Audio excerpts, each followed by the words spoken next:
Um, so part one is we create a variable. Part two is we have a Boolean expression that as long as that expression is true, we're going to run this loop. And then part three is an increment statement, something that changes that variable so that there's like some way for this loop to end. I know this will make more sense when I show you one. Here is a very simple for loop. So it might look a little scary, but let's take a look at the parts. You have the word for, and then a set of parentheses. So it's kind of like a while loop with the parentheses, or an if with the parentheses. And this is the setup. We're saying our number that we're going to track here is a variable I, and I'm going to start it out at 0. And then this is the Boolean expression that says, hey, repeat this loop as long as I is less than 5. And then there's the increment part, which says, hey, every time we go through the loop, add 1 to I. So what this does, this will print out 0, 1, 2, 3, 4, because I starts out at 0. It comes in here, it prints it. And I see now it says print len. It actually would print them all on their own lines, but I'll fix that later. It is going to print a 0, 1, and 2, or 3, and a 4. So when it comes in, it prints the 0, and then it adds 1, and then it checks, is I still less than 5? Yeah, 1 is less than 5, and it prints a 1, and a 2, and a 3, and it finally prints the 4. Then it comes up here and adds 1 to I, and then it says, is 5 less than 5? No. So then it doesn't run the loop anymore, and it jumps past.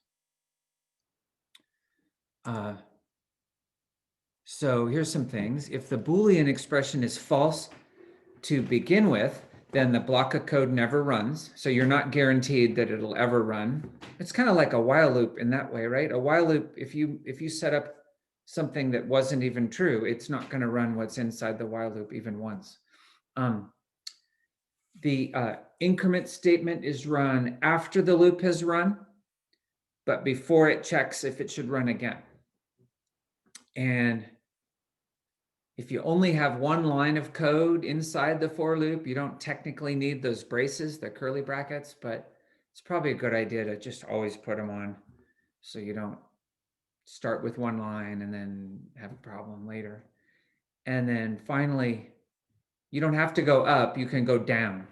So here's a loop that starts at 8 and prints 8765 because we're going down 1 every time. Any questions so far? Several of you were in my beginning programming class last year, and on Arduinos, we did these. This is straight up the same, exactly the same. In case it looks familiar. So here's something, folks. Any for loop can be written as a while loop and vice versa. So any loop you could do with a for loop, you could do with a while loop, and vice versa. So here I give you an example, that one from the previous page where I'm printing 8765 and I do it as a for loop.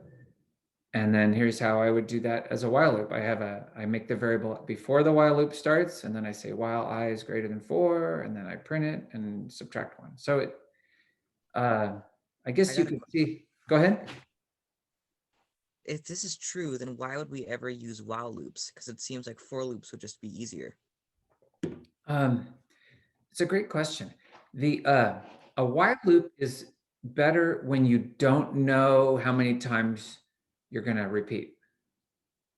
So let's say you were going to repeat as long as the user didn't enter a 0. Like that makes more sense to do as a while loop because the user might want to do 1 time or 1,000 times. And so what were you going to do if you did a for loop? Would you say, keep going as long as I is less than 100 million, like guess some number that they would never run into. But yeah, sometimes it's nice to just set up a loop that's going to run forever, until some condition is met. Yeah, that's what I would say. It's a fair question, though. Any other questions before I talk about a slight nuance to this? Okay. There's something called scope with variables in Java or any programming language. And that's the block of code where a variable is usable, where it's declared and can be used. So the scope of anything is marked by these curly brackets. And a variable that you create inside of these braces or curly brackets, a variable you create inside there cannot be used outside of those curly brackets. And so scope isn't just for for loops, it's everywhere. So something that's created inside of a set of curly brackets, it only exists inside of those curly brackets or braces. It's the same with an if statement or a while loop. Here's an example. So let's look at this example. Oh, it's a bad example. I don't like this. I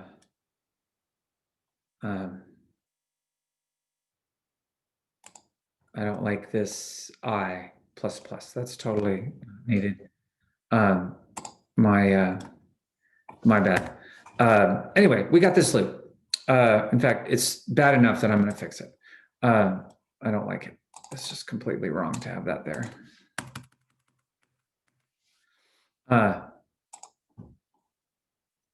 That's better. So if we got a for loop starting at 8, we're going to loop as long as I is greater than 4. We're going to go down by 1, and we're printing out these numbers. Okay, that's great. That's a little for loop, prints 8765. But then right here, I try to access this variable I.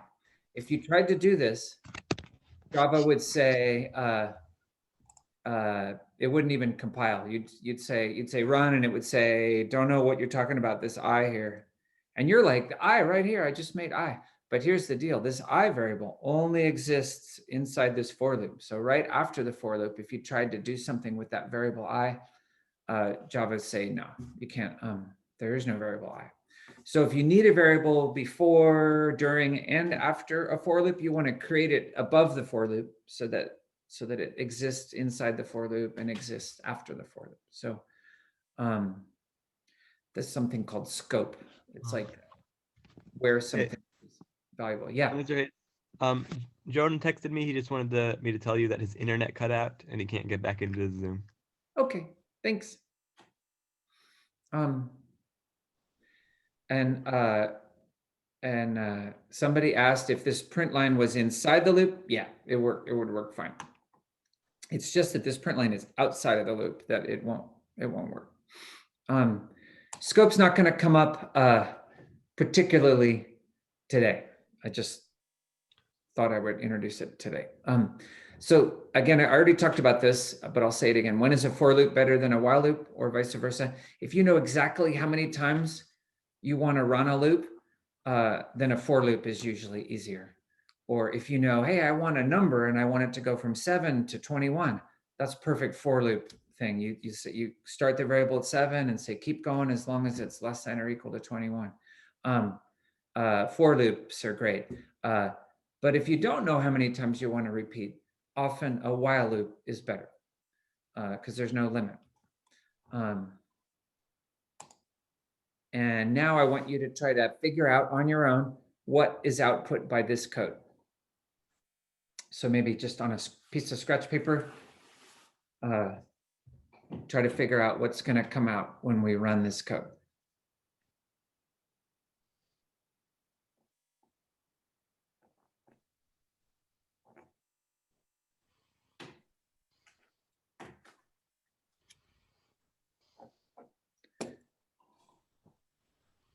There's nothing like literally trying to figure it out.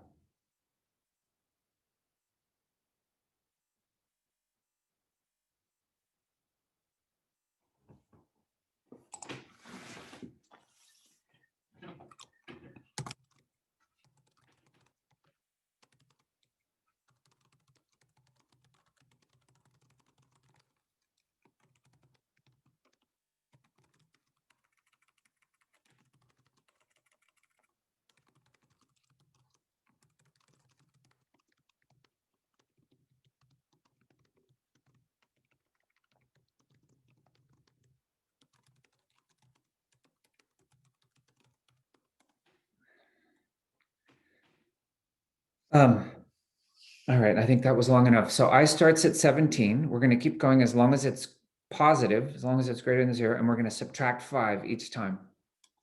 So it's going to be 17, and then 12, and then 7, and 2.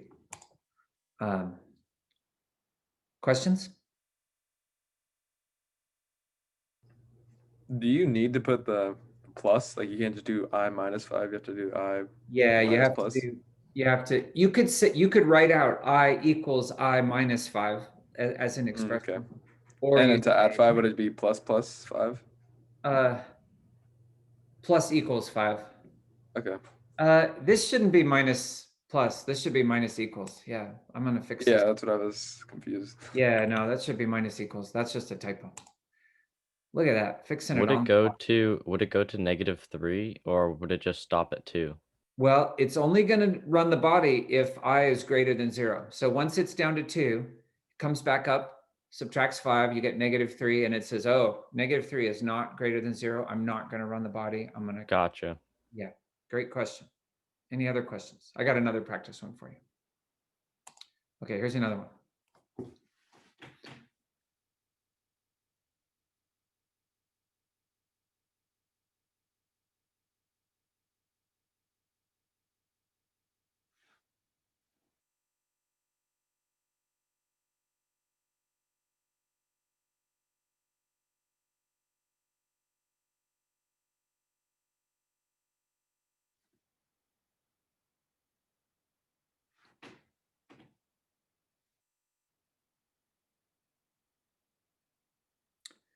So for this one, we start at 0, we print 0, we add 1, we print 1, we add 1, we print 2, and then it's not less than 3 after we add it again. So we're going to get a 0, 1, and a 2. All right, we got one more. What's output by this code?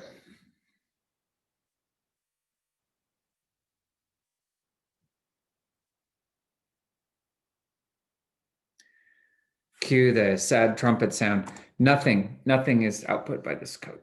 I just didn't want to waste a lot of your time, but check this out. We say, hey, I is equal to 0. And this says, hey, run as long as I is greater than 3, which it's not. So it doesn't run. It just skips everything and would just keep going. So it wouldn't print out 0, even Nope. if it had the print out Nope. I. Nope, because what this middle rule says is run this body code as long as this is true. But it's not even true to start with. I starts out at 0 and it says, hey, run the body code as long as I is greater than 3. And then you're like, it's not even greater than 3, so I'm not going to do it. So I see this a lot. People will do the wrong greater than or less than sign, and then, then I'm like, why is this not working? And often you've just flipped it, So I think that was my last slide. Yeah. Okay, everybody. So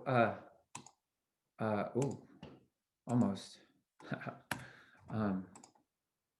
So we have our final assignment for today is another REPL where basically I'm asking you to do the same problems we did on the warm-up, but use for loops instead of while loops. So I just posted it. Plus I posted the slide deck. Plus I posted a video of me working the whole thing out. So that'll